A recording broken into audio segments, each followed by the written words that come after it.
gente, antes da pandemia, estávamos expondo o livro de Atos, né? E aí veio a pandemia. E durante a pandemia, a gente se reuniu, né? Ali no Zoom. Eu não podia continuar o livro de Atos devido a muitos irmãos não tinham acesso à internet, nem à plataforma do Zoom. Alguns irmãos tinham dificuldade de entrar. Então eu pensei que não poderia continuar o livro de Atos, porque uma boa parte ia perder essa sequência, que já faz 2 anos que estamos caminhando no livro de Atos. E aí eu pedi orientação ao Senhor, para que a gente pudesse estar meditando na palavra, e me veio o livro de Esté. E aí passamos aí, eu acredito que foram 9 lições. Nós nos encontramos ali no Zoom. E esse livro é muito interessante. Primeiro, contextualizando dentro da nossa realidade da pandemia, né? Porque a gente aprendeu a soberania de Deus.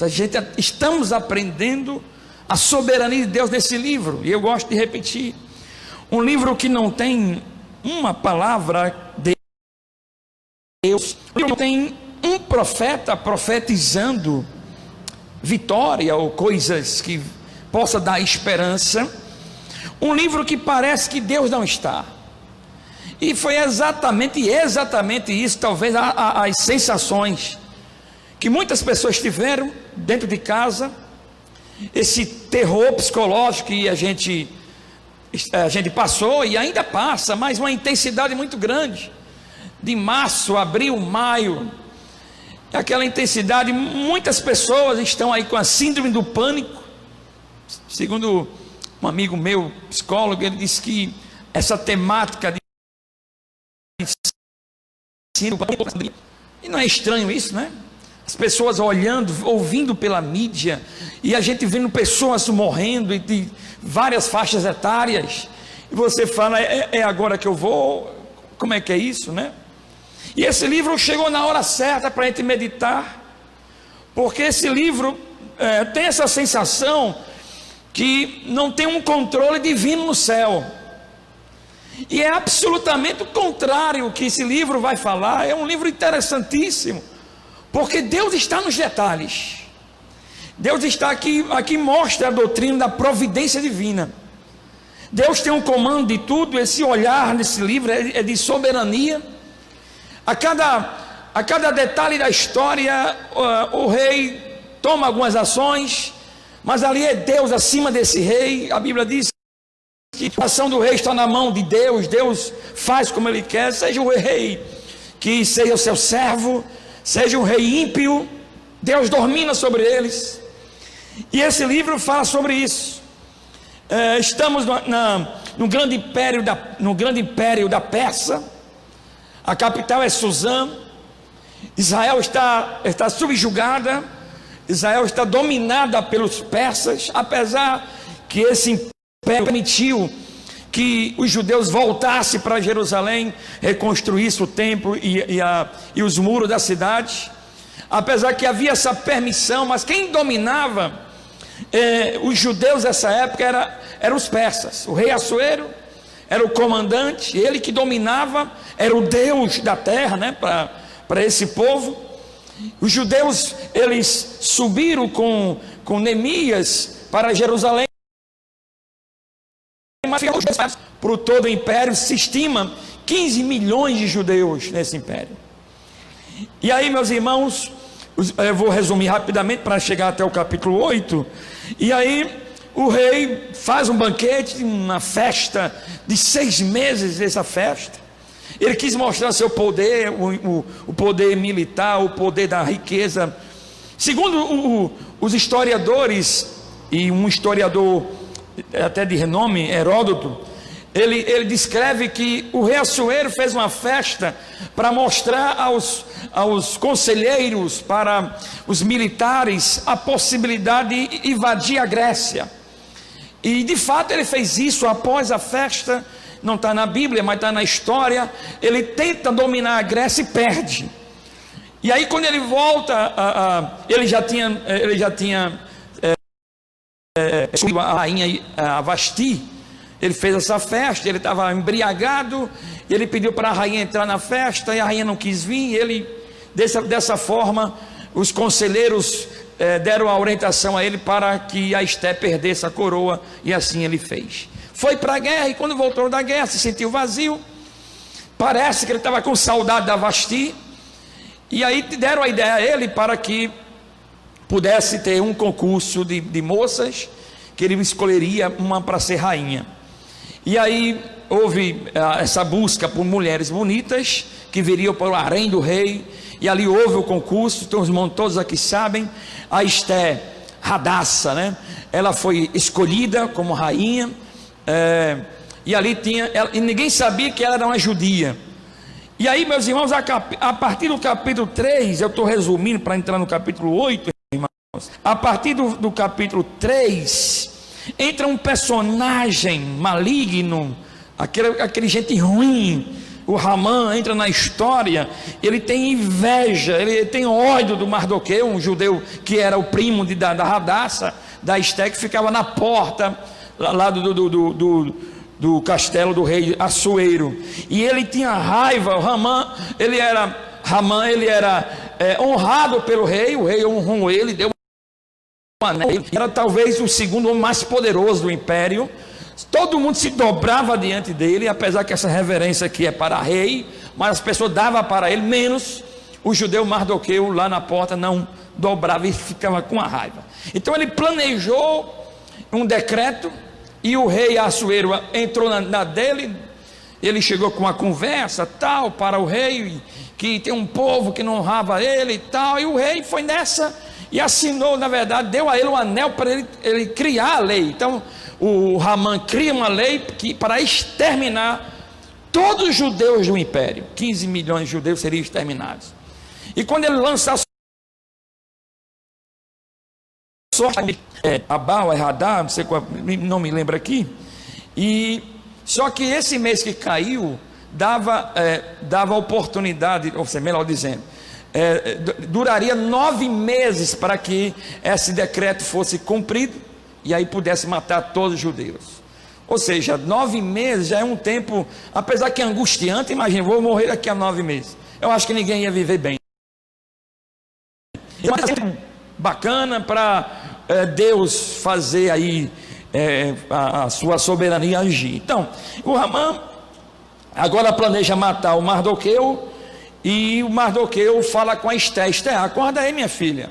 Você está aí para quê? Deus, você acha que você não está aí para... Já é por causa disso não? E a Esté acorda, né? Ela desperta para falar com o rei, que não era coisa fácil. O rei fazia um mês que não tinha visto ela, e ela não podia chegar de repente. E aí, garoto, estou aqui. Não podia, tinha que ser convidada, e ela tinha assim esse receio de ser morta, porque ela tinha que chegar conforme o desejo dele. Ela vai para o jardim, o rei a vê, chama, e aí o rei, por ele mesmo, pergunta a ela o que é que ela quer. Eu dou a metade do meu reino para você. E aí foi Deus ali agindo na história, né? E aí ela fez um banquete, e para ele, para o rei e para o Ramã, e disse: olha, o rei falou assim: o que é que você quer, minha filha? E ela disse: não, eu quero amanhã. Eu quero que eu vou fazer outro banquete, e eu queria que o senhor e o Ramã viessem. Tá bom, no outro dia. Só que naquela noite o rei não consegue dormir. Ele não consegue dormir, e quando ele com a insônia, o que ele vai fazer? A ata real. Quem é que gosta de ler a ata, irmão? Se você tiver sem sono, entre uma ata e uma música, você vai escolher uma ata de igreja para ler? Veja como Deus é soberano, mexe no coração do rei. Eu quero ler a ata. Aí veio os caras ler a ata, e naquela ata lá, naquele registro, estava lá que Mardoqueu, o judeu, tinha livrado o rei de uma conspiração. Aí o rei fez: alguém fez alguma coisa para esse Mardoqueu? Não, foi feito não. E aí ele amanhece, o rei, veja que coisa muito bonita, né? De um dia para o outro ele amanhece, o rei: eu quero honrar esse judeu. E aí o Ramã estava chegando, o Ramã veio com a ideia de pedir ao rei que Mardoqueu fosse enforcado. Ele tinha até preparado a forca. E aí o Ramã estava lá na sala, e aí o rei fez: quem que está aí na sala? Eu vou pedir o conselho a ele. É que está aí o Ramã. Aí trouxeram o Ramã. Aí antes de Ramã falar do projeto de matar Mardoqueu, o rei disse assim: o que é que eu farei para um homem que eu quero honrar? Aí o Ramã pensou: pai, sou o cara mais honrado aqui. Aí o Ramã disse: então, que se vista ele de vestes reais, coloque no teu cavalo, coloque uma coroa, e o melhor dos teus príncipes que carregue esse cavalo, e diga pela cidade. Ele disse tudo isso pensando nele. Aí o rei disse: faça isso com o Mardoqueu. Deus já estava ali mostrando ali como ele opera. E aí ele, humilhado, pegou, ele veste o Mardoqueu só na dele, e aí pega o Mardoqueu, coloca no cavalo, anda pela cidade. Quando terminou aquele dia, ele corre envergonhado para casa, conta para a mulher. A mulher disse: olha, isso é mal olhado, hein? Isso vai dar errado, esse negócio, hein? Olha, já estou vendo que isso vai dar errado. Dito e feito. Porque quando ele estava ali amargurado à noite, chega aí no amanhecer, chega os servos do rei, bate na porta: ei, a rainha está chamando. Foi a última vez que ele viu a casa dele. E ele vai para o banquete, e lá a rainha revela o coração, que ele estava com o intuito de matar os judeus. Ela revela que ela é judia. O rei fica furioso, dá uma saída, ele dobra o joelho: por favor, tenha misericórdia da minha vida. Quando o rei volta, e quando o rei volta, o rei olha uma transgressão que ele estava cometendo. Na ideia do rei é que ele estava persuadindo ou praticando algum delito sexual com a rainha. Aí ele decreta a morte dele por causa disso. Então Ramã, a história termina, o Ramã indo para a sua própria forca, e ele é morto, e assim terminamos o capítulo 7. Agora vamos começar o capítulo 8. Depois que o Ramã morreu, apesar que ele estava morto, o seu edito, a sua ideia de matar os judeus permanecia. Ou seja, o homem estava morto, mas o mal que ele assim tinha projetado estava lá vivo. Os judeus em breve seriam perseguidos e mortos. Veja, meus irmãos, a menos que houvesse uma intervenção, em 9 meses os persas iam atacar os judeus, iam exterminar os judeus da face da terra. Então veja, 15 milhões de judeus seriam mortos sem nenhuma defesa. Sem nenhuma defesa. Se o cara tivesse raiva de um vizinho judeu, olha, está chegando o teu dia, hein? Está chegando o teu dia. Daqui a alguns meses vão matar você. Então 15 milhões, você pode falar: é muita coisa, pastor. Não, se calcula que havia nesse império 100 milhões de pessoas. Então 15 milhões não era nada. Então, se não houver uma intervenção divina, irmãos, nada pode atrapalhar os planos aqui para acabar os judeus. É bom lembrar que se os judeus fossem eliminados nessa narrativa, a palavra de Deus, que disse que da descendência de Davi viria o Messias, ia se comprometer. Porque se os judeus fossem mortos, exterminados da face da terra, a promessa de Deus da raiz de Davi, que viria Jesus, estaria totalmente aniquilada.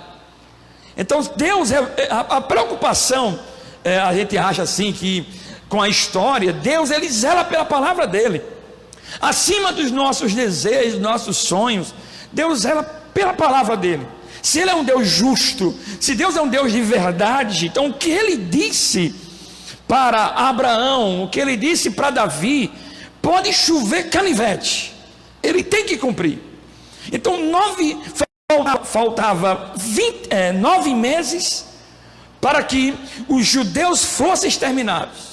Cadê Deus na história? Cadê um profeta aqui para se levantar e falar: eu digo a você, eu decreto? Nada apareceu, mas ele estava na história.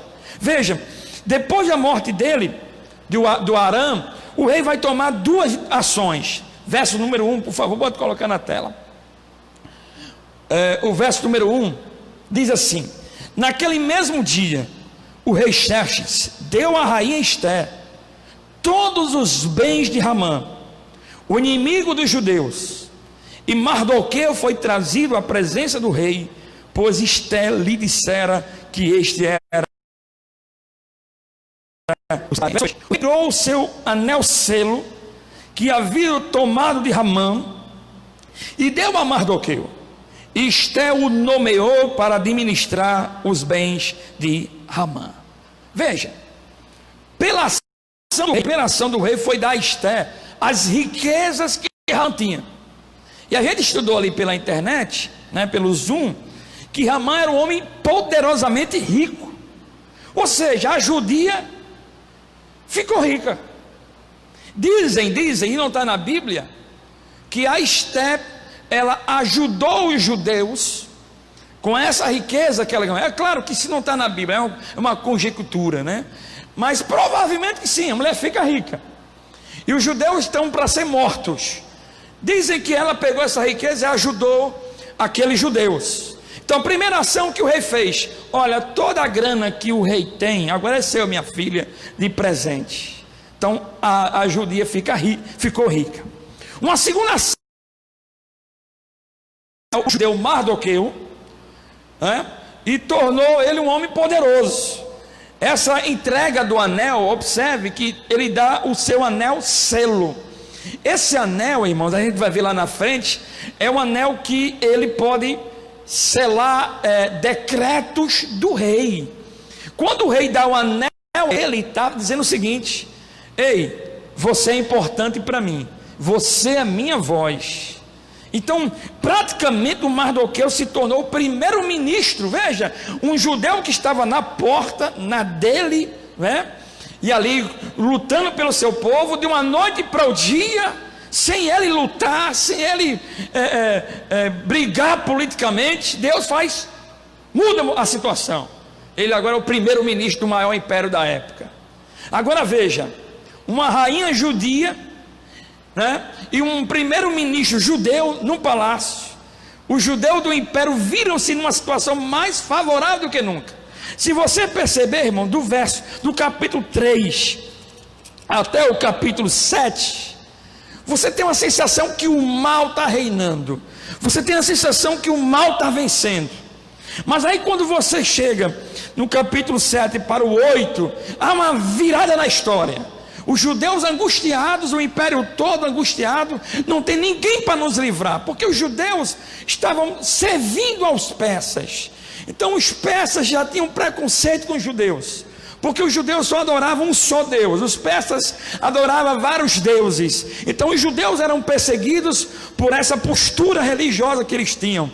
Então de repente eles estão diante de uma lei que vai matá-los, e de repente ele olha para o castelo e ele vê ao lado do rei uma rainha judia, e ao lado do outro lado do rei tem um primeiro-ministro judeu.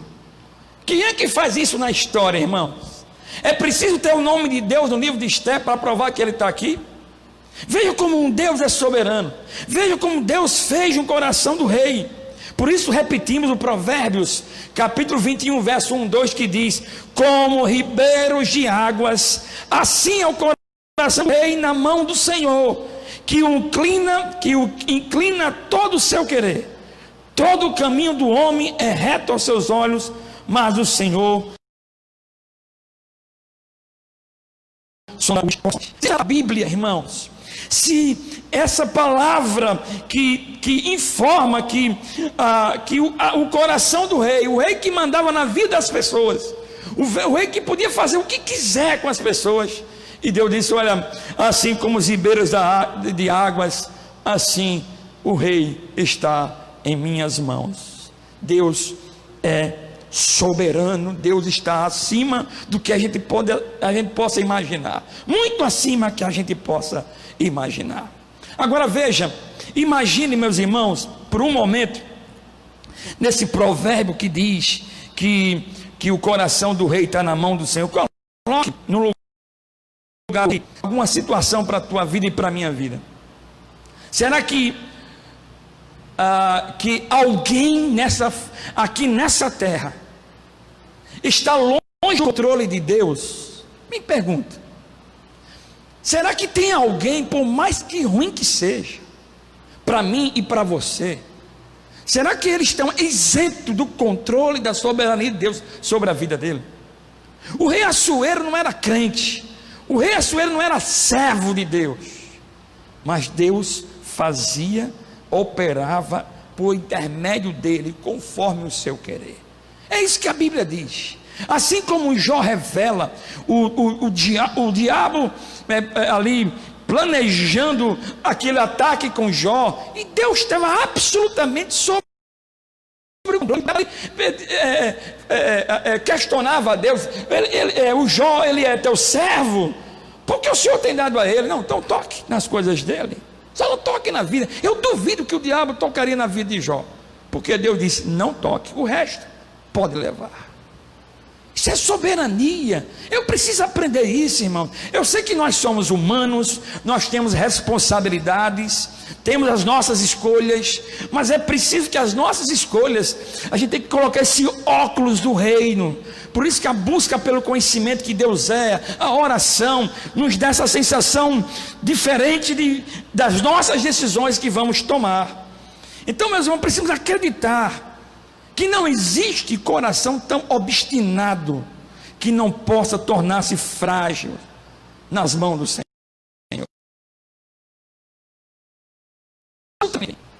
O marido descrente, ignorante, não há ninguém que esteja solto na soberania de Deus. Se Deus pode mudar o coração do rei Assuero, um homem poderoso, ele pode mudar qualquer coisa na vida da gente. Naquela escolha daquelas mulheres, se estima que tinha 200 moças para ser escolhida.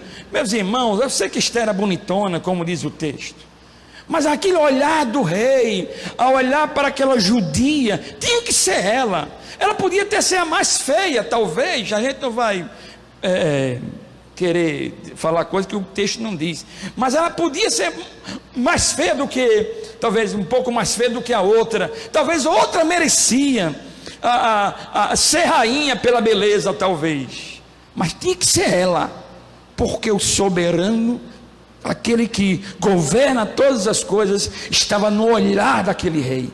Vocês creem nisso, irmãos? Amém? Dá nem para ouvir porque está abafado, né, irmãos? Na máscara aí. Então veja, Deus, veja, alguma coisa para pensar sobre isso. Veja, a gente vê esse capítulo 8, final feliz. Agora, nem sempre Deus dá um final feliz, como essa história de Esther e Mordecai. Veja, nos dias de hoje, a gente vê crentes fiéis sendo em honras especiais, mas também a gente vê crentes fiéis que não passam por essa honra especial que o homem pode dar. Eu vi alguns irmãos aí durante essa pandemia falar que Deus não vai deixar você morrer nessa pandemia, Deus não vai deixar. E eu só vendo grandes homens, mulheres, escritores maravilhosos sendo levados pelo Covid nos Estados Unidos, escritores maravilhosos que foram agora nessa pandemia. E esses crentes, não, teve um pastor, acho que foi no Nordeste, abriu as portas, Deus está com a gente, pegou o Covid, quase que morria. É preciso que a gente precisa entender que a soberania de Deus, ela não é mutável. Ou seja, se eu não vou morrer na pandemia, não morrerei. Agora, se chegou meu dia, então a Bíblia diz que chegou meu dia de glória. Então, se eu morrer na pandemia, eu não perdi para a pandemia, ganhei a glória eterna que eu estou caminhando. O problema é a nossa visão sobre este mundo. A visão do mundo que nós temos aqui é que a glória é aqui, e se eu não estiver vivo, eu vou perder a glória. Pelo contrário, irmãos, a glória é que as demais coisas, os meus sonhos, os meus projetos que eu tenho, são as demais. O Senhor é o reino, o princípio. E se o Senhor está nos céus, se a eternidade é o meu fim e é a minha glória de ver o Rei eterno, então o fim é melhor. Então, se Ele vai me levar nessa pandemia, Amém? Meus familiares ficarão tristes, eu acho.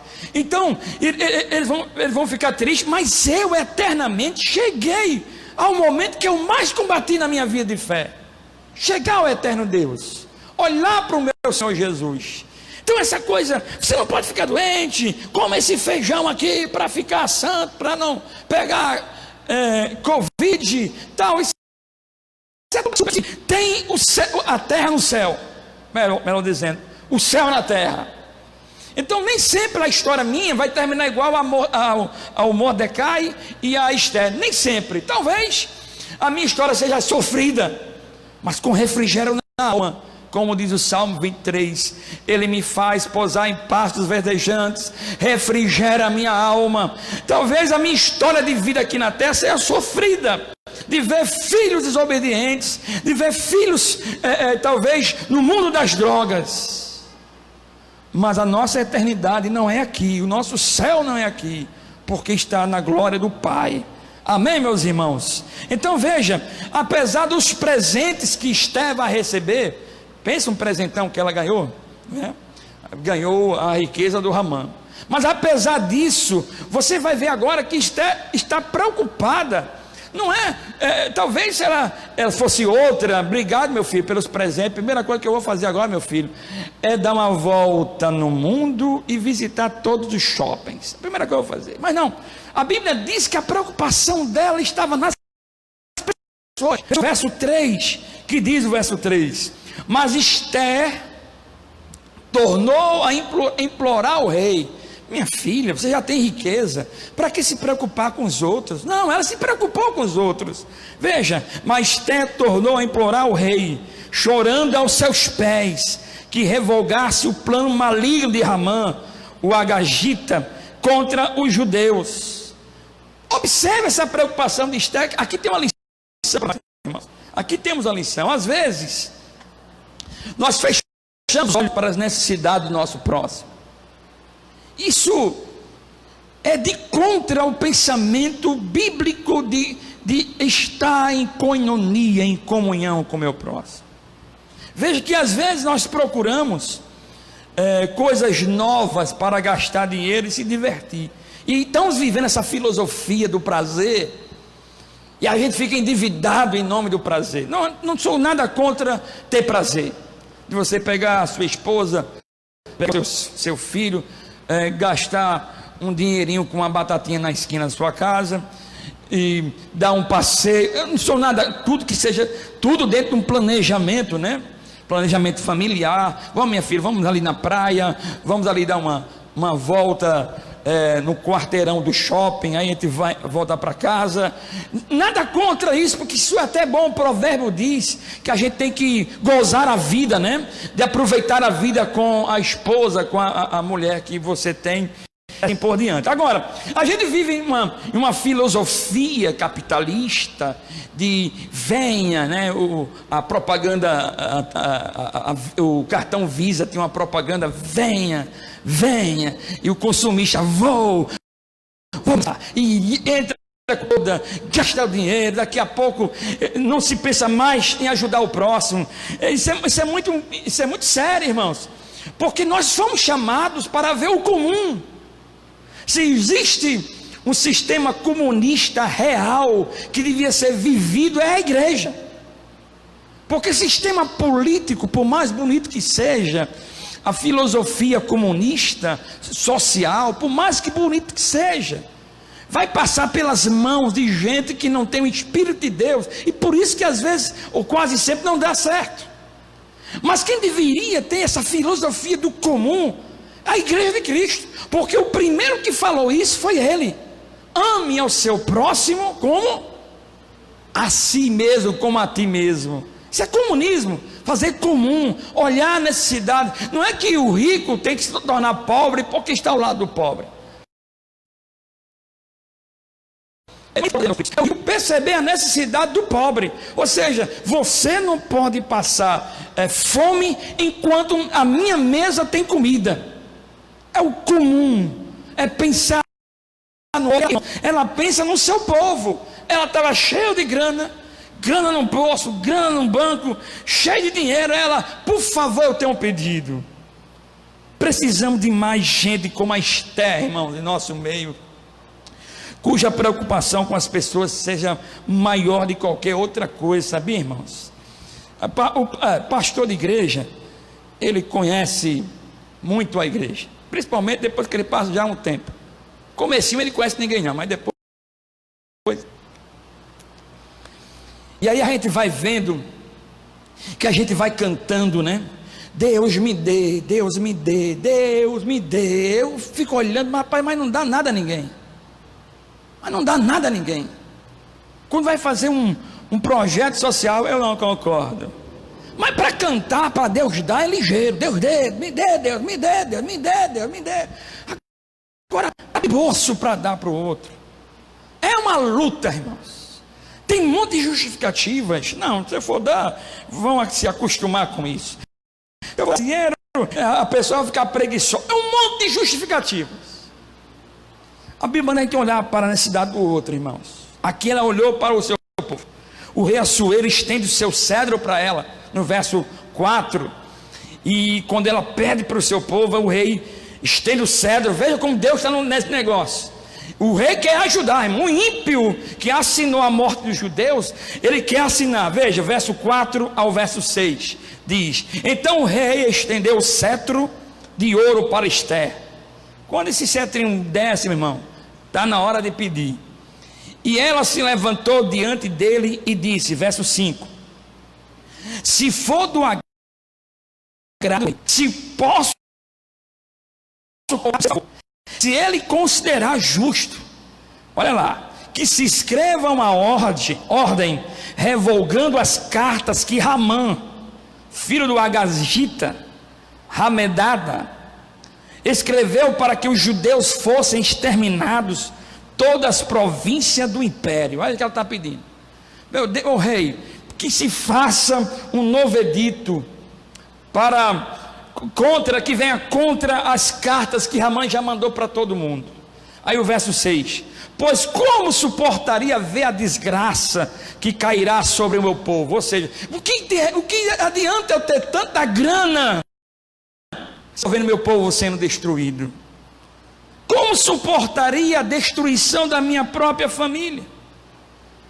O problema é que Esther e Mordecai estão pedindo uma coisa, não é tão simples, porque uma vez o edito persa, uma lei determinava tal coisa, não podia voltar atrás. Não é aqui que a gente faz uma lei e aí vem outro político lá com o interesse de uma empresa e muda.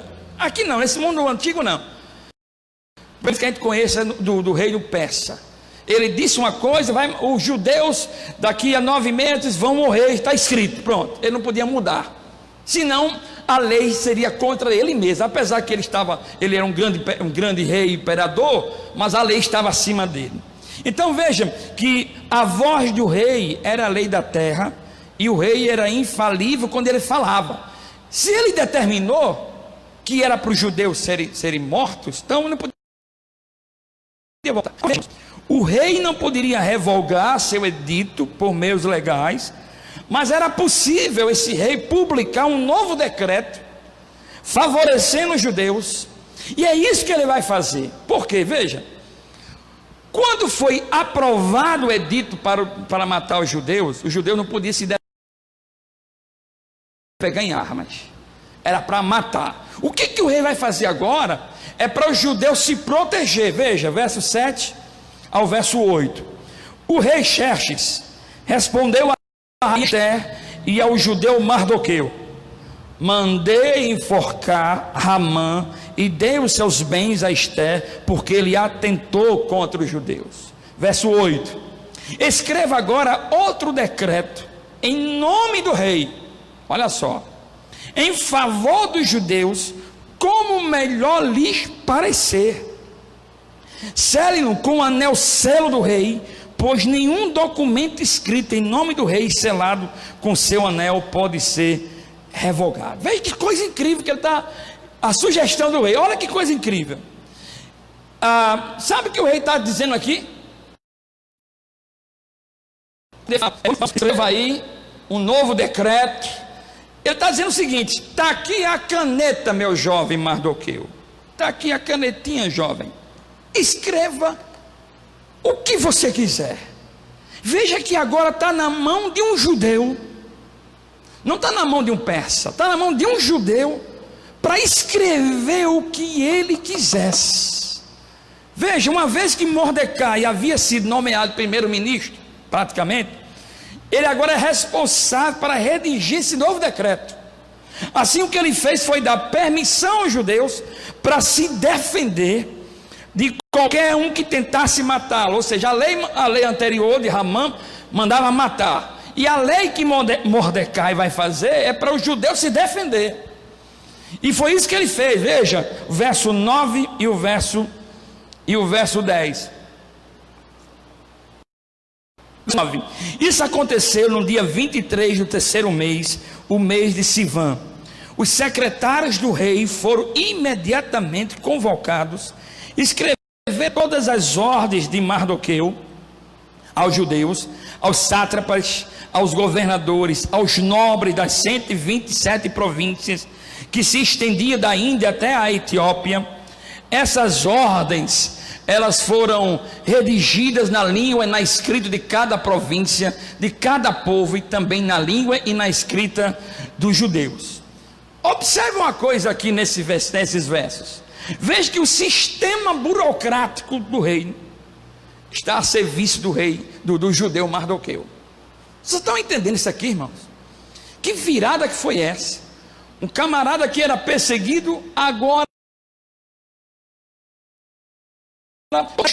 os sátrapas, os governadores, os nobres, ele ia escrever o edito do rei, o Mardoqueu, e toda essa estrutura trabalhando pela vontade de Deus.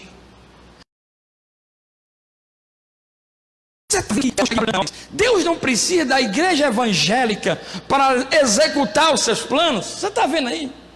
Porque esse mundo aqui é um mundo ímpio, um mundo de Assuero, um mundo ímpio de adoração aos deuses. Deus odiava esse tipo de nação, de idolatria. Mas veja o que ele faz. Ele não pede permissão. Por favor, abra seu coração para eu entrar aí.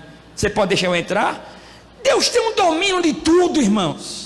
Ele usando a máquina ímpia para que a vontade dele fosse feita.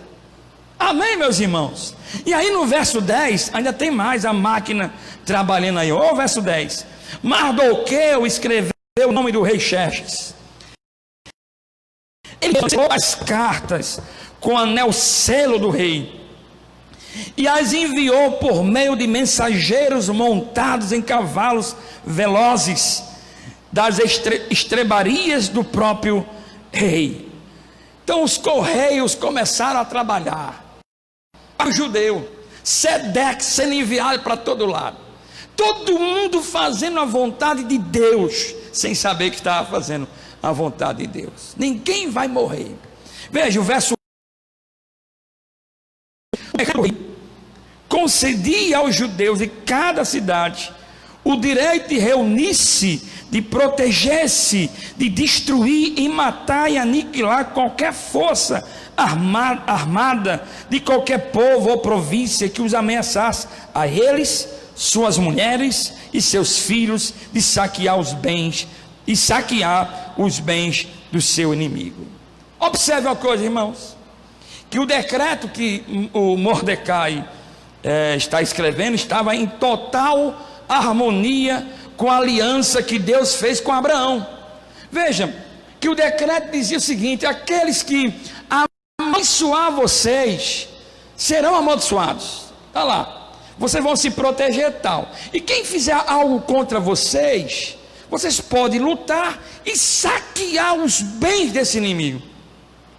Aí lembra a promessa de Deus para Abraão em Gênesis capítulo 12, verso 3.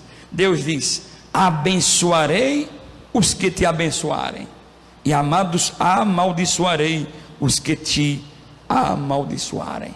Está de acordo com o pensamento bíblico de Abraão. Feito o decreto, meus irmãos, trabalharem. Veja o verso 12 aí, ó. O decreto entrou em vigor nas províncias do rei Xerxes, no 13º dia do 12º mês, o mês de Adar.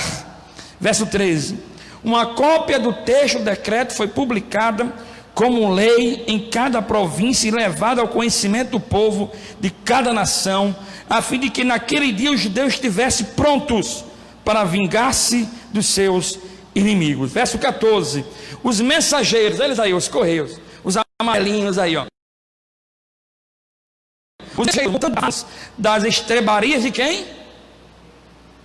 Não era qualquer pangaré não, irmãos, não era qualquer jumentinho não, eram os cavalos do rei.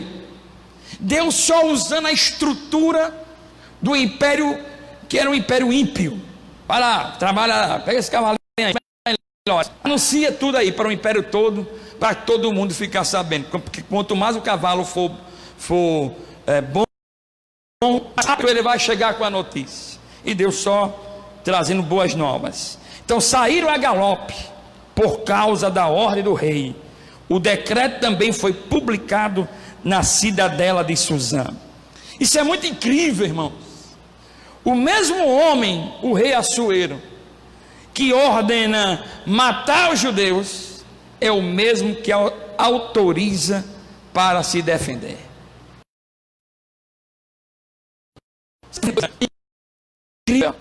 Meditar naquilo que a gente lê, que a gente precisa de crer naquilo que a gente canta, que a gente precisa acreditar naquilo que a minha confissão de fé ela diz, porque a diversidade vai chegar para a gente. Talvez você está na diversidade, eu não esteja, mas vai chegar para mim. Eu preciso acreditar nisso, que Deus está do outro lado.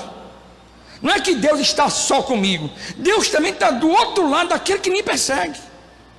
E se ele quiser dar um basta, deu basta, acabou. Aquilo que armaram deixou de ser, porque ele te livrará do laço do passarinheiro, como diz a palavra de Deus. Então olhe para nós aqui, irmãos. Eu pergunto a vocês, e aí quem está me assistindo agora, tem gente assistindo também aqui, né? Veja, quem está nos atormentando? Quem está nos trazendo angústias e tribulações? Quem é? Se você estiver na vontade de Deus, porque cuidado para não usar isso para, eu quero, Senhor, obrigado por essa palavra, a minha sogra vai morrer. Tem nada a ver usar para os seus próprios suas maldades. Mas aquilo que você está sendo injustiçado, você fez tudo correto, conforme a vontade de Deus, mas está sendo injustiçado. Quem é essa pessoa que está fazendo isso? Quem é o papel que escreveu, que está lhe incomodando? O livro de Esté é para mostrar a mim e a você que ele faz como ele quer. Ele pega o legislador que decreta a morte de judeus, ele pega essa mesma cabeça e permite também que os judeus se livrem. Isso é para a gente lembrar, irmãos, que Deus não tem bandeira para ajudar no combate. Deus está acima de tudo. Está nele, irmãos, está no seguro, está num refúgio seguro, como diz a palavra de Deus, mesmo que a gente escute os bramidos dos leões, os rugidos dos leões. Ele permite que a gente escute os rugidos. Já imaginou esses judeus, quando receberam o primeiro decreto que eles iam morrer? Quem ia viver bem, irmão? Me diga, você viveria bem se o governo federal dissesse, daqui a 9 meses vai morrer todos os crentes? Você viveria bem, irmãos? Me diga para mim. Eita, eu vou morrer daqui a 9 meses, glória a Deus, então vamos tomar todo dia para tchau, mundo velho. Ia ter angústia ou não em você? Iríamos ficar angustiados, porque nós somos ansiosos. Mas Deus estava ali controlando a história. Ele muda a história. Então, por enquanto, sabe qual é a ordem de Deus para mim e para você, irmãos? Quando nós estamos em adversidade, é o que diz a Bíblia: aquele que habita no esconderijo do Altíssimo, o que deve fazer esse que habita no esconderijo do Altíssimo? Descansar. Não tem mais o que fazer, Deus. Eu estou sendo justo diante da tua presença, eu não estou puxando o tapete de ninguém, mas eu estou sendo injustiçado. Ele controla a história, ele está em todos os lados para responder na hora que ele quiser. Amém, meus irmãos? E aí, para terminar, o verso 15 ao verso 17, verso 15 diz: Mardoqueu saiu da presença do rei. Olha como o cara sai da presença do rei, usando vestes reais, aquele jacaré, que a galera está usando desse tamanho agora, porque está pequeno demais. O cara sai, sai um judeu Zé Ninguém, e sai o cara com as vestes reais. Veja que ele não pediu isso. Ô rei, tem uma camisa aí, GG, para eu dar uma moralzinha aí na rua? Não. Ele sai porque foi vestido com isso. Ele sai usando vestes reais em azul e branco. Podia ser preto e vermelho, né, Kátia? Mas azul e branco. Uma grande coroa de ouro e um manto púrpura de linho fino. Top. Roupa top. E a cidade de Suzã, o que foi que aconteceu? Exultava de alegria. Deus mudou a história. Verso 16: para os judeus foi uma ocasião de quê? De felicidade, alegria, júbilo e para terminar, em cada província, em cada cidade, onde quer que chegasse o decreto do rei, olha, havia o quê? Havia alegria e júbilo entre os judeus, com banquetes. Tome banquete, irmãos, é coisa que a gente gosta, né? A segunda igreja gosta de banquetes, né? Agora a pandemia, ó, deu um baixo nessa comidinha que tinha por aqui. Depois que a vacina sair, vai ser comida para todo lado. Então veja, havia alegria e júbilo entre os judeus, com banquetes e festas. Muitos que olha, isso aqui é muito bonito. Muitos que pertenciam a outros povos do reino tornaram-se judeus, porque o temor dos judeus tinha se apoderado deles. Veja que coisa interessante esse capítulo. Começa com a rainha, esse capítulo 8 começa com a rainha Esté em prantos, mas termina os judeus regozijando e comemorando. Eu não sei de onde você está nesses versos. Você pode estar no verso 1 hoje, chorando nos pés do Senhor, e se Deus permitir, você vai chegar no verso 17 com júbilo e alegria. Mas veja que termina bem. E aí diz aqui, isso aqui é interessante, essa última parte do verso 17: muitos pertenciam a outros povos do reino, tornaram-se quê? Judeus. Aqui tem duas impressões, tá? O significado mais evidente é que muitos gentios do império deixaram sua religião para ser prosélitos, ou seja, tornaram judeu. Mas essa versão talvez tenha dificuldade, porque Jerusalém era distante. Como é que esse povo tornou judeu sem estar perto de Jerusalém, para ter todo os procedimentos religiosos para ser um prosélito? Tem essa dificuldade para entender se de fato eles se tornaram judeus. Mas a outra linha, que diz que significa que esses gentios tomaram partido dos judeus, eles proveram esse livramento, porque eles sabiam que os judeus iam ser mortos, e de repente mudou a história. Eles tomaram partido, torceram por eles. Rapaz, como é que pode? Eu sou do teu time agora. Então, as duas versões, se eles se converteram, beleza, Deus, sem ele estar presente no livro, ele converteu pessoas para agir lá para a família de judeus. Se não, ele trouxe pessoas para falar assim: estou contigo. O povo que era estrangeiros, o povo estrangeiro chegou e disse: estamos juntos. Deus chamando gente para estar ao lado dos judeus. Veja que coisa maravilhosa, meus irmãos. Vejam, e assim eu vou terminando.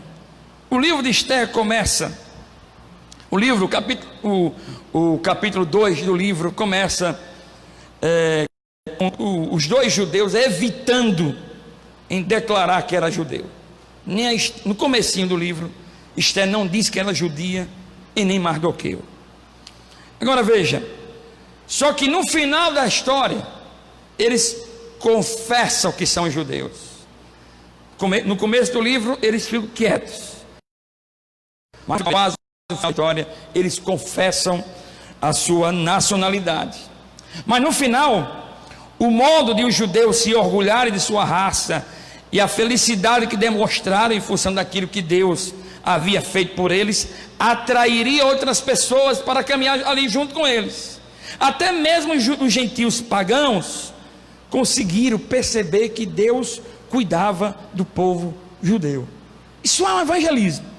Veja, eu adoro vários deuses, eu sou persa, e aquele camarada ali judeu só adora um.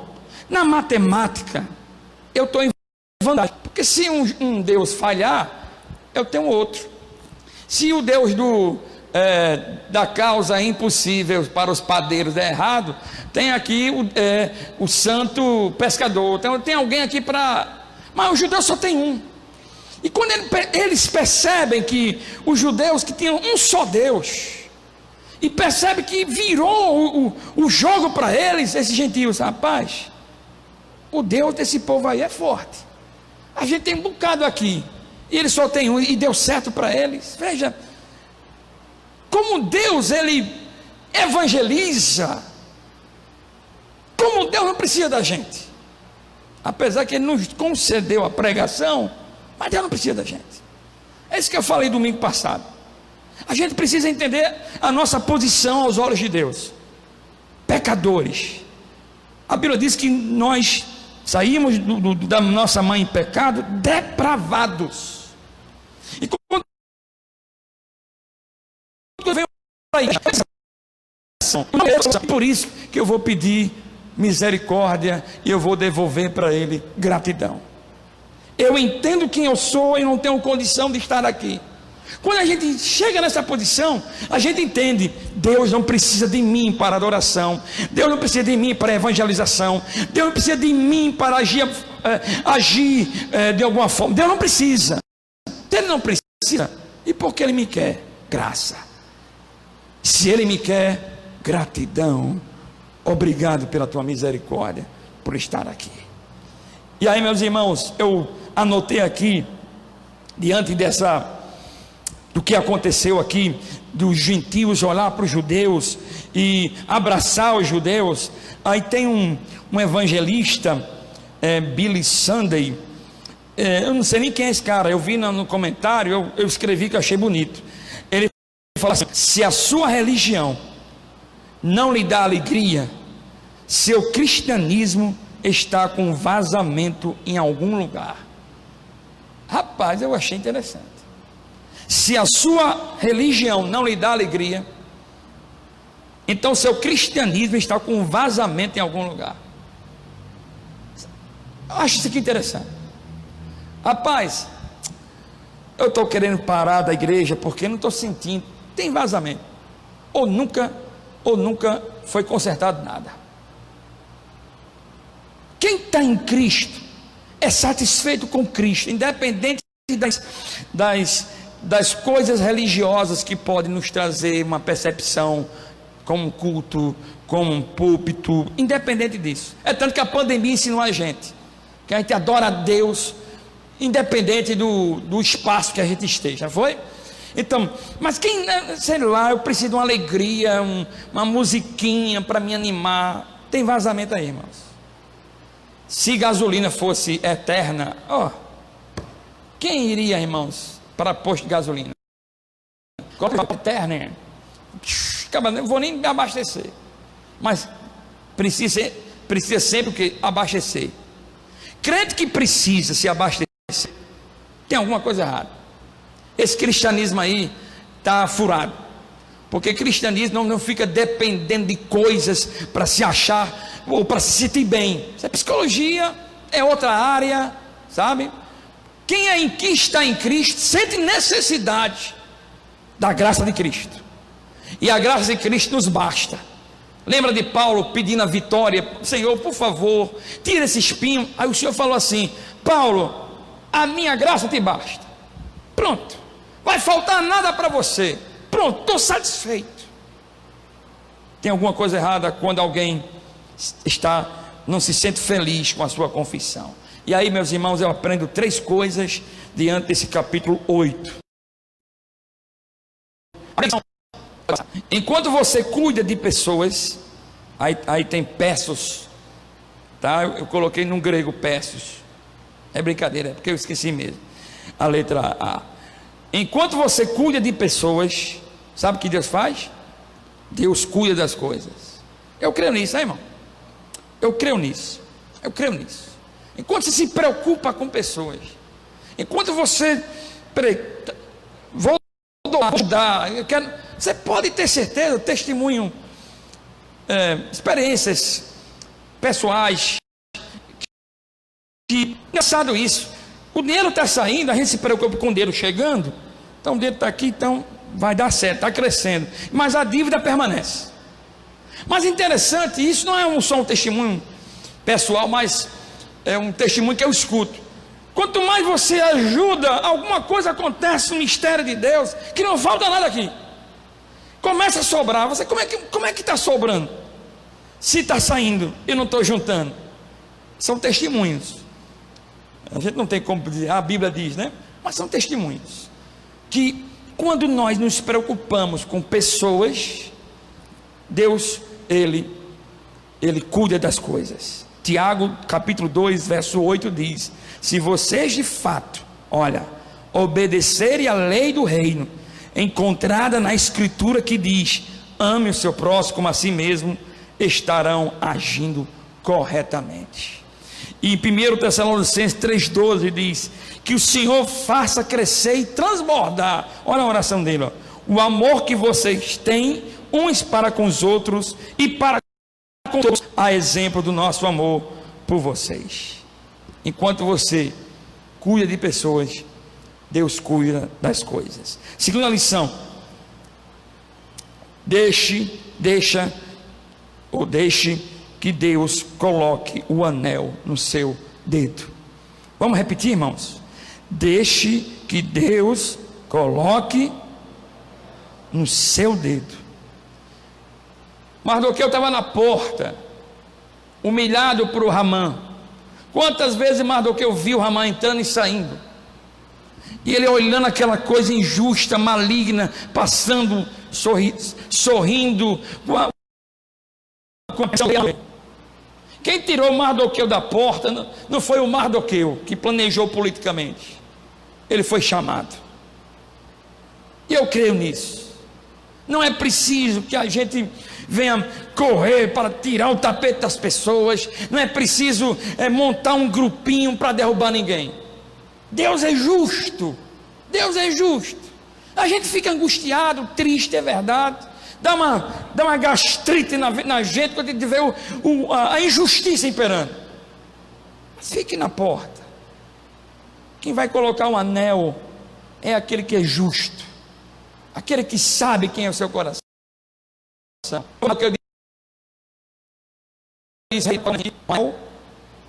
O rei disse: tome um anel. Foi o rei que colocou o anel. Então deixa que Deus coloque um anel, irmãos. Deixa que Deus age. É claro que nós temos as nossas responsabilidades. Não é para ficar em cima de uma rede. Vai, Deus, estou esperando um anel. Enquanto você caminha em obediência, em humilhação, em oração, meditando na palavra, sendo justo e fiel a Ele, conforme sua palavra diz, deixa.